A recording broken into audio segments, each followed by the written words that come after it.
Strange Tales from a Chinese Studio, Story 41. So where do we start? Set the scene for us. Well, we begin with a man named Jin Daeyong. He comes from an established, comfortable family in the central provinces, and he's married to a woman named Jen Jenyam. The central figure of... Yes, the mastermind herself. So the text establishes that she's beautiful, highly regarded, and they share this deeply affectionate, genuinely loving marriage, which makes what happens next all the more tragic. Totally. Their comfortable world is just in the middle of collapsing. The text mentions Liuko, which are these roving, violent bandits who are just tearing the entire region apart. Right, it's a total breakdown of local authority. Yeah. So Jin Genyang and Jin's elderly parents are forced to abandon their estate and flee south as refugees. I want to pause on the psychological weight of that for a second. Becoming a refugee is, it's the ultimate destabilizer. Because you lose everything, right? Everything. Think about everything that anchors your identity. Your home, your social status, your daily routines, your financial security, your community. It's all just gone overnight. In an instant, all of that evaporates. You're completely unmoored, moving through a chaotic landscape where the normal rules of law and order simply do not apply. It's terrifying. It creates a state of profound vulnerability. It's a prime environment for predators, honestly, because predators thrive where the social infrastructure has failed. And speaking of predators, one appears almost immediately. Yeah. While they're trudging along this really dangerous road, they're exhausted and terrified. They meet a young man. He introduces himself as Wang 18 from Guangling. A very specific introduction. Right. And Wang isn't alone. He has a young, quiet wife traveling with him. So Wang sees this struggling family and immediately steps up. He plays the Good Samaritan. Exactly. He offers to act as their guide, to be their vanguard on the road. And Jin, our patriarch, who is likely carrying this crushing burden of keeping his elderly parents alive, he's just thrilled. He's desperate for help. Absolutely desperate. So they start traveling together. But before they get very far, they reach a river crossing, and Jin Yan pulls her husband aside for a private conversation. This is such a crucial pivot point in the narrative. It really is. And Genyang warns him. She tells Jin that she's been watching Wang, and she specifically notes his shifty eyes and changing expressions. He sees right through him. She does. She senses this deep, unpredictable danger radiating from this guy. She looks her husband in the eye and basically says, do not get on a boat with this man. What we're seeing here is Genyang utilizing a psychological concept known as thin slicing. Okay, I've heard that term thrown around, but I really don't want to gloss over it. Could you give me like a 5 breakdown of how thin slicing actually works in the brain? Gladly. So thin slicing is the ability of our unconscious mind to find patterns in situations and behavior based on extremely narrow windows of experience. Like rapid-fire judgment. Exactly. It's rapid cognition. I mean, have you ever walked into a room where two people were just sitting quietly, but you instantly knew, without a shadow of a doubt, that they had just been in a screaming match? Oh, absolutely. The air just feels heavy. You can't point to a specific thing, but your body just knows. Right. You didn't consciously analyze their posture or the distance between them or the micro-tension in their facial muscles. You just feel it. Your unconscious brain processed dozens of tiny data points in a fraction of a second and sent an alarm bell to your conscious mind in the form of a gut feeling. So that's what Genyang is doing with Wang. Yes, she's picking up on micro-expressions.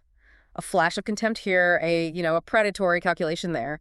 She sees Wang's friendly mask slipping for milliseconds at a time. Her brain is screaming that this man is a threat. But Jin ignores her. He completely dismisses his wife's warning. And as a reader, you are just internally screaming at him. It's so frustrating to read. It really is.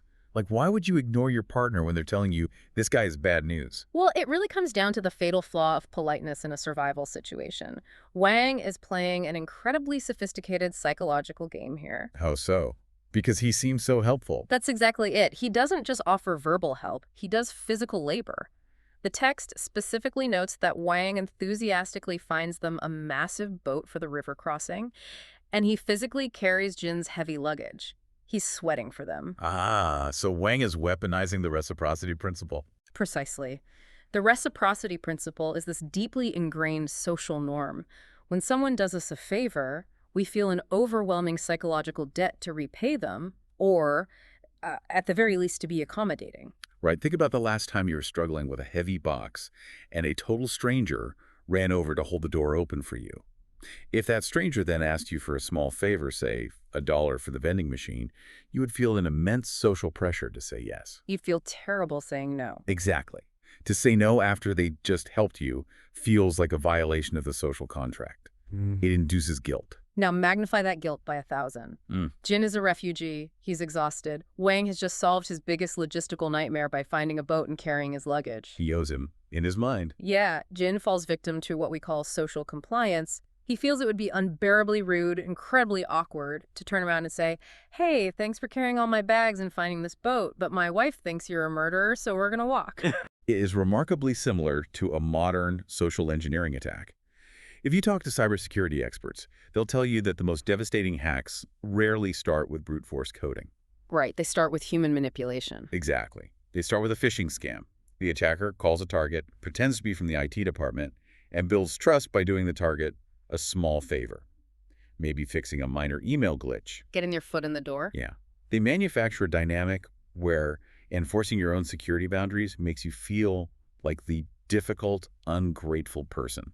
Wang is essentially running a 17th century phishing scam on Jin. That is a perfect analogy. And Wang brings a brilliant secondary layer of camouflage, which is his wife. The ultimate fake security badge. Yeah. Jin looks at Wang and thinks, well, he has a mild-mannered young wife traveling with him. How dangerous could he possibly be? Jin rationalizes away his wife's sharp, accurate intuition because of this, like human prop Wang has brought along. I want to highlight the mechanism of cognitive dissonance happening in Jin's mind here, though.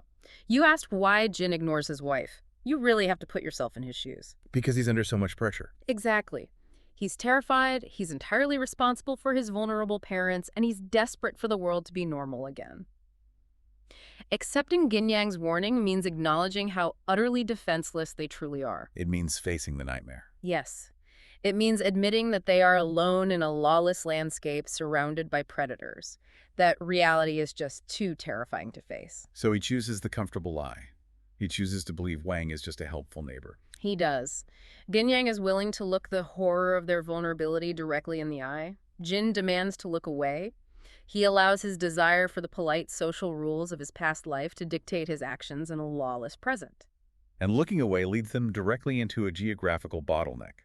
This false sense of security gets Jin, Ginyang, and the elderly parents onto that boat. They push off into the river, and the trap just closes. The physical layout of this trap is absolutely vital to understand. It really is. The text paints an incredibly chilling picture. They're moving down the river, the sun sets, the water stretches out endlessly, and the text explicitly states they can no longer distinguish north from south. Complete disorientation. Totally disoriented and geographically isolated. Then the moon rises.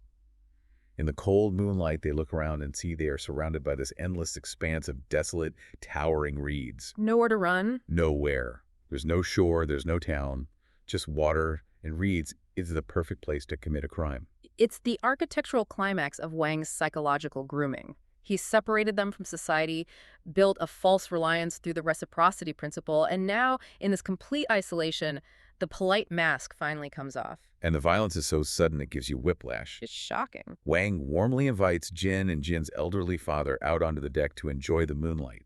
They step out. Then, without a single word of warning, Wang violently shoves Jin into the freezing, turbulent river. Just like that. Just like that. Jin's father starts to scream in horror. Immediately, the men Jin assumed were just hired deckhands, but who are actually Wang's violent cronies. They take their long, heavy wooden punking poles. And they don't hold back. No. They don't just hit the old man, they bludgeon him, driving him down beneath the surface of the water, holding him under until he drowns. It's a mechanical, practiced execution. These guys have done this before. It really feels like it. Jin's mother hears the screaming from inside the cabin. She rushes out onto the deck, and they do the exact same thing to her, beaten with long poles and drowned in the moonlight. It's horrific. It is a shocking, visceral escalation from polite travel companions to absolute slaughter in a matter of seconds. And we have to freeze the frame right here because the next few moments are the pivot point of the entire narrative. What happens next defines the rest of the text. Okay, so Ginyang is standing just out of sight in the doorway of the cabin. She's just watched her husband be thrown to his death, and she's watched her elderly in-laws be brutally beaten and drowned with wooden poles. Her whole world gone in 60 seconds. Right. Now, the natural human reaction here is to scream in terror, to wildly attack the murderer, or to panic and freeze entirely. Those are the classic sympathetic nervous system responses, right? Fight, flight, or freeze. Yeah. But in this specific environment, on a boat in the middle of a reed-choked river surrounded by armed killers, fight is immediate suicide. She wouldn't stand a chance. Exactly. Flight means jumping into the freezing river to drown, and freeze simply makes her a static target for the next pole. So she utilizes a fourth option. She steps out onto the blood-stained deck, looks at the men who just murdered her family and cries out, "My in-laws are dead, where will I go?" This is an absolute masterstroke of survival psychology. She is utilizing a highly calculated fawn response. I am so fascinated by this. Help me understand the underlying mechanism here. How does a person transition from watching a brutal double murder to instantly fawning over the killer? Well, fawning is a trauma response where a person subconsciously seeks safety by appeasing their abuser. Like trying to make them happy so they don't hurt you. Essentially, yes. The brain realizes that fight, flight, and freeze are non-viable, so it attempts to neutralize the threat by becoming completely compliant, helpful, and non-threatening. Wow. Biologically, the vagus nerve acts to suppress the high arousal panic of the sympathetic nervous system, forcing the body into a state of submission to avoid provoking the predator further. But, I mean, I'm looking at the exact words she uses, and it doesn't seem like an involuntary subconscious collapse. Ah, you noticed that? Yeah. I don't understand why she complains about money. Why doesn't she scream, "You murderers"? Or, "Why did you do this?" Why is her first vocalization a complaint about her lack of social support? That is exactly why this is so brilliant. Look at it from Wang's perspective. Think about what a predator like Wang wants. Well, he killed the men and the older woman. He left the young, beautiful wife alive. He clearly views her as a prize. He wants to claim her. Yes. And to build on that, he wants to feel powerful while doing it.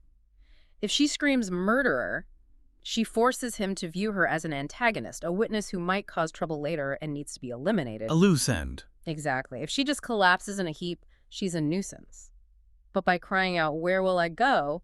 she is speaking directly to his ego. Oh, that's so smart. She completely bypasses the violence. She frames herself not as a grieving widow seeking justice, but as an abandoned, helpless asset that desperately needs a new provider. She inserts herself directly into the narrative he has already written in his head. She makes herself a passive object. She lowers her threat level to absolute zero.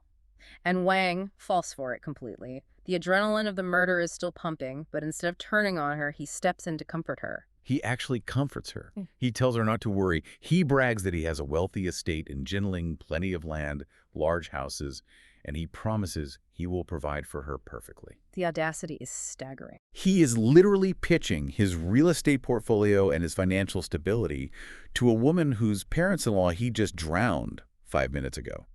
The sociopathy is just off the charts. And how does Qian Yang respond to his pitch? She dries her tears and says, "If that's the case, my wishes are fulfilled." Wow. It sends a chill down my spine. But her terrifying compliance buys her a temporary reprieve.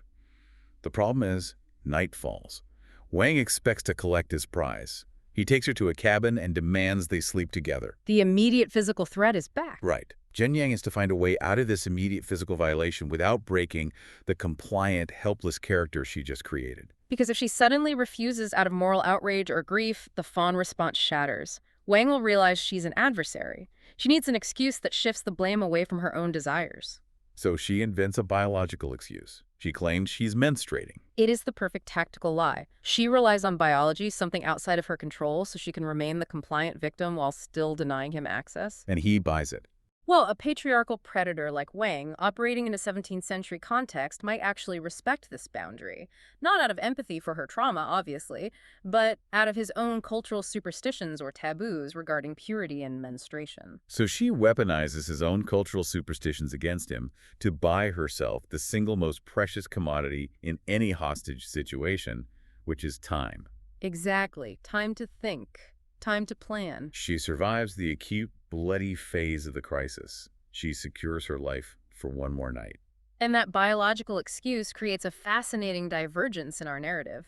Thwarted, but satisfied that he owns her and will get his prize eventually, Wang leaves Gianyang alone and goes to sleep with the other woman on the boat. You mean the woman he originally introduced as his mild-mannered wife? The fake security badge. Exactly. And this is where the story splits, offering us a phenomenal comparative study in survival and defiance. Because while Genyang uses deep, covert deception to survive the night, this other woman chooses a completely different and immediately lethal path. We learn that this other woman is named Madame Tang, and she's not Wang's wife. Right, she's a previous victim. Wang abducted her from her home in Jinling, and that night, in the cabin, the tension finally boils over. A massive, explosive fight breaks out between Wang and Tang. Let's look at the contrast in how these two women react to overwhelming patriarchal violence. Tang has reached her absolute breaking point. She can't hold it in anymore. The text says she's screaming at him at the top of her lungs. She yells, "With what you've done, lightning will crush your skull." She explicitly calls him out as a murderer. She confronts the reality directly. Yeah, she screams that she would rather die than spend another second as a murderer's wife. Tang represents immediate, vocal, moral outrage. She refuses to be complicit. She refuses to fawn. The psychological toll just became too much. Exactly. The toll of surviving alongside a monster has become too great. And she demands justice from the universe calling down lightning because she knows she has absolutely no physical power to enact justice herself. It is an incredible display of fiery bravery. It's the kind of speech you cheer for in a movie. But in reality, It is completely unstrategic. Wang is enraged by her defiance. He beats her ruthlessly, drags her out of the cabin, and throws her overboard into the Black River to drown. Just like that. The whistleblower is eliminated. which really highlights the brutal reality of this historical context. Tang's vocal rebellion gets her killed. In a system where the abuser holds a monopoly on physical power and operates outside the bounds of society, moral outrage is a luxury that victims simply cannot afford. It's so tragic. It is. Tang demands immediate moral clarity, and the cost is her life. Think of it like a corporate whistleblower. Tang is the employee who discovers a massive fraud, kicks open the CEO's door, screams about the injustice, sends a company-wide email denouncing the leadership, and is immediately fired, blacklisted, and destroyed by corporate lawyers before lunch. That's a very fitting analogy. And if Tang is the whistleblower, what is Genyang? Genyang is the undercover agent. She is the operative who realizes the entire company is a criminal enterprise. But instead of screaming, she smiles at the corrupt CEO. She accepts a promotion. She embeds herself. Right. She embeds herself in the executive suite. She endures the toxic environment for months, maintaining a split consciousness, suppressing every instinct of disgust, all to gather the encrypted files needed to bring the entire structure down from the inside. I want to focus on that phrase you use, suppressing every instinct of disgust. The physiological control required to be an undercover agent in this scenario is staggering. I can't even imagine. You have to regulate your breathing, control your microexpressions, and keep your heart rate steady while sitting across from the man who murdered your family. It's an excruciating psychological burden. Tang couldn't carry it anymore. Genyang can. That makes me reconsider how we view these two women, honestly. When reading, you instinctively want to applaud Tang's moral stand. It feels cathartic. Right, we want the villain to be yelled at. Yeah. But the text brutally punishes her methodology. The narrative structure itself seemed to argue that Tang's approach, while brave, is fundamentally foolish compared to Genyang's tactical patience. The text absolutely rewards the long game. Tang's outburst completely removes her from the board. She's swallowed by the river, leaving Genyang entirely alone with her captors. With the whistleblower gone, the undercover agent is left alone in the dark. Literally. So the boat eventually arrives in Jinling, which is Wang's real home base. And this is where Genyang shifts from defense to offense. The setting changes, the rules change. Exactly. They walk into his estate. Wang introduces Genyang to his mother. And I have to point out the sociopathy again here. The mother is confused and asks Wang, "Where is your other wife?" And Wang just casually shrugs and says, "Oh, she fell in the water and died. This is my new one." Just unbelievable callousness. And what is Genyang doing during this exchange? She is completely silent. She's observing the layout of the house. She's meeting the mother. She's gathering vital intelligence on the physical space she's trapped in. She is mapping the exits. She is a predator mapping her hunting ground. Night falls again. The biological excuse she used on the boat has expired. Wang takes her to the bedroom and demands to consummate this forced marriage. And here is where Genyang flips the script so hard it gives you whiplash. This is one of the best parts. She doesn't cry. She doesn't deploy the fawn response anymore. She actually laughs at him. She mocks him. And she does it by attacking a very specific, deeply rooted vulnerability.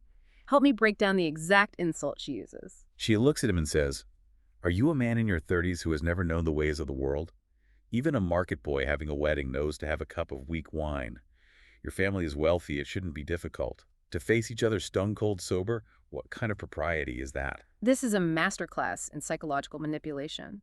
She doesn't attack his physical strength, she attacks his class insecurity. Break that down for me. Why does calling him a market boy work so well? Look at Wang's profile. He's a bandit. He has stolen his wealth through violence. Men who acquire wealth illicitly often harbor deep insecurities about their legitimacy. Imposter syndrome, basically. Yes, but in aggressive form. They desperately want to be seen as sophisticated, cultured gentlemen by the upper classes. By calling him a market boy or an uncultured peasant, Genyang is poking directly at that festering wound. She implies that if he forces himself on her without a formal ritual, he's proving he's nothing more than river trash. But if he follows the proper drinking rituals of the elite, he proves he's a gentleman worthy of a high-class wife. It's genius. Oh. She is playing his aspirational ego like a fiddle. He wants to prove his sophistication so badly that he immediately agrees. He says, "You're right." He orders servants to bring in copious amounts of wine. And Genyang resumes her role. Yeah, she plays the role of the devoted, fawning wife flawlessly. She pours the wine for him. She flatters him. She encourages him to drink more and more to celebrate their union.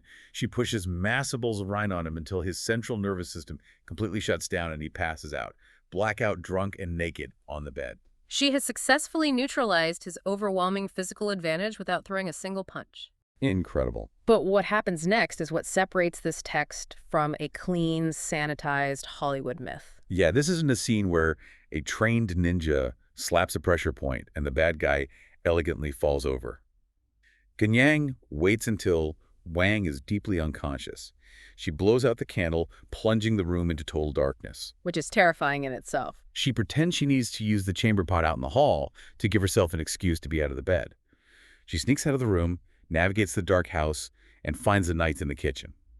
And then she has to sneak back into the pitch-black bedroom. The sensory reality of the scene is just terrifying. She's navigating a killer's bedroom entirely by touch. She literally reaches out in the dark, her hands shaking, feeling over the bedclothes to find his neck. And Wang, in his drunken stupor, feels her hand, grabs her arm, and makes an affectionate, intimate noise, thinking she's finally coming to bed. The psychological horror of that moment is immense. I mean, her heart must have stopped. It makes my skin crawl just thinking about it. And then she strikes. She brings the knife down on his throat. But the knife is dull. It's a notched kitchen blade. Oh, no. He doesn't die instantly. He wakes up, choking on his own blood, screaming in agony and fighting back. She has to hack at him, desperately sawing and striking again and again in the dark, wrestling with a thrashing, bleeding man to finally kill him. The physical reality of the violence underscores the utter desperation of her situation. She's not a cold-blooded assassin. She's a traumatized refugee fighting for her life in the dark with a kitchen tool. The exhaustion she must have felt is unimaginable. And the chaos immediately spreads. Wang's mother hears the screaming and the struggle. She rushes into the bedroom to investigate. Genyang, covered in blood, operating on pure adrenaline, doesn't hesitate. She attacks and kills the mother-in-law too. She has to eliminate any witnesses or threats. Exactly. But the noise has woken the rest of the house. Genyang realizes Wang's younger brother, referred to as the 19th brother, is waking up and coming toward the room. She's completely outnumbered. She tries to kill herself to avoid capture, but the knife is so dull and notched from the previous struggle that it won't even cut her own throat. Her primary weapon has failed. The covert mission is completely compromised. So she runs. She bursts out the door into the night, sprinting through the courtyard with the brother chasing close behind her. She reaches a large pond on the estate and throws herself into the freezing water to drown.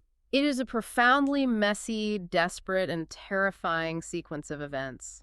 But amid all that blood and chaos, there is one specific, deliberate action she took before the violence even started that changes the entire trajectory of the story. The letter. Yes, the letter. The text reveals that the next morning, when the local authorities and the public arrive, they pull Genyang's beautifully preserved body from the pond. They examine the gruesome, bloody crime scene in the bedroom. It must look like a bloodbath. But then they find a letter stuck to the window. In it, Genyang has meticulously detailed every single grievance. She outlines the murder of her husband, the drowning of her in-laws, Wang's true identity, and the precise moral reasoning for her violent actions. This detail kept me up at night. Leaving that letter is the equivalent of a modern hacker releasing a 50-page manifesto simultaneously with a massive, destructive cyber attack. It is an absolute masterclass in narrative control. Explain the mechanism behind that narrative control for me. Why is the letter so powerful? Because history is written by the survivors. And usually the survivors are the people with the most power. If Genyang had simply killed Wang, killed the mother, and drowned herself without leaving a word, how would society remember her? She'd be remembered as a hysterical, unhinged concubine who suffered a psychotic break and slaughtered a wealthy local family. Wang's past crimes on the river would remain totally unknown. Wang would be immortalized as the tragic victim of a crazy woman. Exactly. But because she leaves the letter, she forces society to read the evidence. She provides the necessary context that transforms her actions from random, chaotic murder into a calculated act of righteous, justified vengeance. She hacks the social narrative. She absolutely does. She transforms herself from a murderer into a martyr. And the community's reaction proves her strategy worked flawlessly. The public reads the letter. They're awed by her fierce loyalty and her clear-headed clinical execution of justice. The text says thousands of people come from miles around to view her body and bow to her. Wow, thousands. Yeah. The local community pulls together 100 pieces of gold, which is a massive fortune, to give her a lavish, magnificent burial in the southern suburbs. They dress her in a pearl crown and rich embroidered robes. She achieves absolute, total victory over Wang. She destroys him physically, morally, and historically. The undercover agent successfully detonated the corrupt enterprise, took out the leadership, and left the encrypted files on the desk for the press to find. She is buried as a legendary hero. A perfect mission accomplished. But here's where the story takes a massive turn. Because while Genyang is resting in her lavish, pearl-lined tomb in Jinling, we need to transition back to that desolate, moonlit river. Because the pieces of Jin's broken life are literally being scooped out of the water. Right. We shift our focus back to Jin Daeyong, the husband. We last saw him being shoved into the freezing river by Wang. While his parents were being bludgeoned with poles, Jin somehow manages to avoid the attackers. He finds a floating wooden plank. He clings to it in the freezing water for the entire night. Which is a testament to pure, sheer luck and brutal physical endurance. As dawn breaks over the reeds, he's near death, but he's spotted and rescued by a small boat. And this boat belongs to an incredibly important secondary character, a man referred to as Old Man Yin. Yin is a wealthy local figure who has dedicated his considerable resources to patrolling the river and rescuing people who are drowning. He operates a sort of privately funded Coast Guard. Which is pretty amazing for the time. Yin's crew pulls Jin out, warms him up, and gives him food. But the reality of his trauma hits him like a freight train a few hours later when Yin's crew fishes out 2 more bodies. Jin's elderly parents. Devastating. Jin is destroyed. He's preparing their coffins on the shore, completely consumed by grief and survivor's guilt. But then, Yin's crew pulls 1 more person out of the river, a woman, and she is miraculously alive. It's Madame Tang, the woman Wang beat and threw overboard for screaming at him. The whistleblower survived. She sees Jin on the shore, recognizes him from the previous day, and immediately bursts into tears, begging him not to abandon her. Now, I want to pause here because as I was reading this section, I couldn't help but notice a glaring dynamic. Okay, what is it? I need to push back on the traditional idea of male protagonists.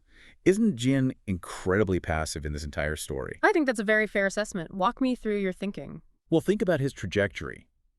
He ignores his wife's spot-on warning, gets pushed in a river, passively floats on a piece of wood for 12 hours, gets pulled out by a stranger, and then basically gets told what to do by Tang. He eventually hears about his wife's badass cinematic revenge entirely after the fact. He's just along for the ride.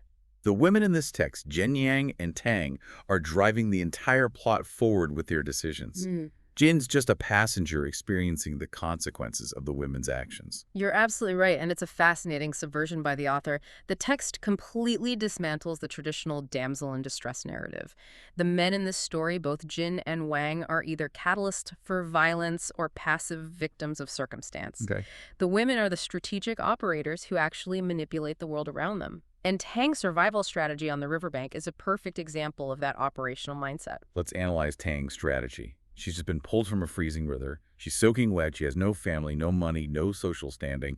And the violent criminal who kidnapped her is out there somewhere. Right. What does she do? She recognizes that intelligence is a currency. Tang knows things Jin doesn't, and she trades that intelligence for an alliance. She reveals to Jin that Wang 18 from Guangling is a fake name. Dropping some serious intel. She tells him Wang's real hometown is Jinling. Furthermore, she warns Jin that the riverboat men who murdered his parents are not just hired hands, they're part of a massive, deeply interconnected criminal syndicate that Wang controls. She gives him a vital situational briefing. She essentially tells him, if you act on your grief right now, if you just wander down the river looking for blind revenge, you are walking into a meat grinder. They will see you coming and they will kill you. It is suicide. Exactly. Tang provides the situational awareness that saves Jin's life a second time. This section of the text shifts from acute survival to long-term strategic rebuilding through pragmatic alliances. Grief has to be compartmentalized and paused for the sake of survival. Tang then offers a formal deal. She says, let me serve as your concubine while you mourn. And without waiting for much of an answer, she immediately puts on mourning clothes and begins publicly weeping for Jin's parents, as if they were her own flesh and blood in-laws. Which is a brilliant, calculated social maneuver. Let's look at the underlying social mechanics. Tang has nowhere else to go. She's completely vulnerable. In 17th century society, an unattached woman with no family protection wandering alone is incredibly vulnerable to trafficking or abuse. By actively and visibly participating in the deep mourning rituals for Jin's parents, she is forcefully cementing her place within his family structure. She's making herself indispensable. Exactly. She creates a social anchor. She makes herself indispensable both practically and emotionally during a time of profound crisis. It is a mutually beneficial alliance forged in fire. She gets physical protection and a recognized place in society. And he gets vital intelligence and a companion who understands exactly the horror he has been through because she was on that boat too. They're bonded by shared trauma. And with Tang's counsel grounding him, Jin begins to rebuild. He realizes he cannot fight an entire criminal network alone. So he utilizes Old Man Yin's local connections to secure a military position under a commander named General Yuan. Going legit. Jin channels his grief and his need for vengeance into state-sanctioned violence against the bandit networks. He becomes a soldier, he fights, he earns military rank, and eventually he formally marries Tang. He manages to restore order to his chaotic life. He goes from a desperate, floating refugee to a respected military officer with a wife and a stable household. He thinks he has put the pieces back together as best as anyone possibly could. He receives word of Jinyang's actions in Jinling, and he believes she's dead, a legendary martyr who avenged his parents and rests in a glorious tomb. He believes the past is settled. But the problem with burying the past is that sometimes it wakes up in the dark. Oof. Which it brings us back to Jinling, and I want to tread carefully here because the text flirts with the supernatural, but it resolves the situation in the most pragmatic, gritty, biologically plausible way possible. We return to the lavish tomb in the southern suburbs. Ganyang has been buried with pearl crowns and rich robes, honored by thousands of mourners. In the absolute pitch black of the sealed coffin, Ganyang suddenly hears a voice. A mysterious voice simply says, Ganyang, your husband is not dead. You will be reunited. And her eyes open. She wakes up. She realizes she isn't in the afterlife. The implication is that she was in a deep, stress-induced coma.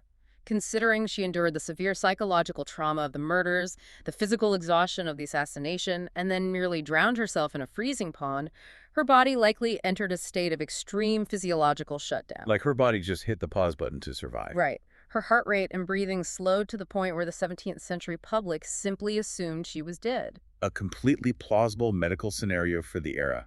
But the reality of waking up is horrifying. She's feeling around the padded walls in the dark, realizing the air is running out. She's buried alive. But before the panic can fully take hold, she hears the sound of digging. The irony in this scene is incredibly thick. Think about what the community did. They insisted on honoring her virtue by burying her with 100 pieces of gold, pearls, and expensive silks. Painting a target on her grave. Exactly. That extreme wealth, meant to be a tribute, is exactly what attracted the local criminal element. The grave robbers are digging her up to steal the tribute. Grave robbers break through the earth, crack open the heavy wooden coffin lid, and shine a lantern in. You wake up in a coffin surrounded by hardened criminals holding shovels and pickaxes. What do? And we return to Jinyang's defining psychological trait: extreme, unnatural composure under pressure. We are seeing a return to the fawn and negotiate response she utilized on the bloodstained boat, but now it's honed to absolute perfection. She looks up at these terrifying men and says, "Thank you for coming and letting me see the sun again." It's almost funny in its pragmatism. It's exactly like waking up tight to a chair during a bank robbery, looking at the masked robbers, and immediately saying, "Hey guys, great timing. Look, if you untie me, I'll help you carry the bags of cash to the getaway car. Just drop me off at the next town." Pure, icy calculation. She instantly assesses the variables of the situation. What do the robbers want? They want the money, the gold, the pearls. What does she need? She needs freedom, oxygen, and most importantly, she needs them not to murder her to silence a witness. So she gives them what they want. So she facilitates the robbery. She calmly takes off every single piece of burial jewelry, the pearl crown, the gold rings, and hands it directly to them. And then she makes a highly calculated, highly specific request. She begs them to take her out of the city and sell her as a nun to a convent. I really want to dig into that specific request. Why a nun? Why not just ask them to let her go? By offering to be sold as a nun, she is intentionally, drastically lowering her own social status. She is sending a very clear signal to these criminals. I am abandoning my past identity. I am abandoning my wealth. I am voluntarily removing myself from secular society, which means I will never go to the authorities. I am not a threat to you. I am not a threat. It's a negotiated surrender. She is offering them a victimless crime that guarantees her survival. But the robbers react in a way that is genuinely surprising. They don't just take the deal. They refuse to sell her. They refuse to even take the jewelry at first, though she practically forces them to accept it. Help me understand the psychology of the grave robbers here. Why do these hardened criminals suddenly grow a conscience? Is it purely superstition because they know she's the famous, virtuous martyr who butchered the bandit Wang? Or does her sheer absolute calm simply break their psychological script of how a victim should act? It's a potent combination of both, actually. Criminals, especially those engaged in illicit acts like grave robbing, rely on predictable behavioral scripts. They expect victims to exhibit panic, screaming, pleading, or aggression. Right, that's what makes sense to them. When a victim is completely composed, deeply rational, and practically helping them commit the robbery, it completely short-circuits the predator's brain. It commands a bizarre kind of respect. And yes, they absolutely know who she is. They know this woman calmly sawed through a man's neck with a dull knife. There's a very healthy dose of fear mixed with their awe. So, deeply awed by her demeanor and likely a little terrified of her, they decide not to traffic her. Instead, they agree to smuggle her away. They take her to the city of Zhenjiang, to the home of a wealthy, highly respected, childless widow named Madame Gang. Madame Gang hears Ginyang's incredible story, is overjoyed by her virtue and resilience, and formally adopts Ginyang as her own daughter. Once again, look at the outcome. Ginyang has utilized her intelligence to secure physical safety, elevated social status, and family protection in a world where she should have been a victim multiple times over. So the board is finally set for the climax. Jin is alive, working as a successful military officer married to Tang. Ginyang is alive, living comfortably as the adopted daughter of a wealthy widow in Zhenjiang. They are separated by geography, by complex circumstances, and by the fact that they both firmly believe the other is dead and buried. This leads us to one of the most bizarre, wonderful, and deeply human reunions in all of classical literature. The convergence of their paths relies on a bittersweet journey. Jin and Tang decide to travel by boat down the river to Jinling, specifically to visit Ginyang's grave and pay their respects to the woman they believe sacrificed everything. Their boat is passing through the waterways of Zhenjiang, and in the middle of the river, their military boat crosses paths with another, much nicer civilian boat. Inside that boat are Madame Jiang and her adopted daughter, Jianyang. Jin happens to be looking out the window of his cabin, and he sees a woman sitting in the other boat who looks exactly like his dead wife. Now, we have to consider the literary context here. In classical Chinese literature, this is a very common trope. The protagonist sees a woman who looks exactly like his deceased love. Usually, it turns out to be a ghost, a fox spirit, or a supernatural reincarnation. Jin is terrified, confused, and desperate. He doesn't know what he's looking at. He needs to test her. He needs to know right then and there if it's really her, or an illusion, or just an incredible look-alike. And think about the logistics of this. In a world without photographs, without ID cards, without fingerprints, how do you definitively prove identity across two moving boats on a loud river? Does he yell out a poetic verse about their undying love?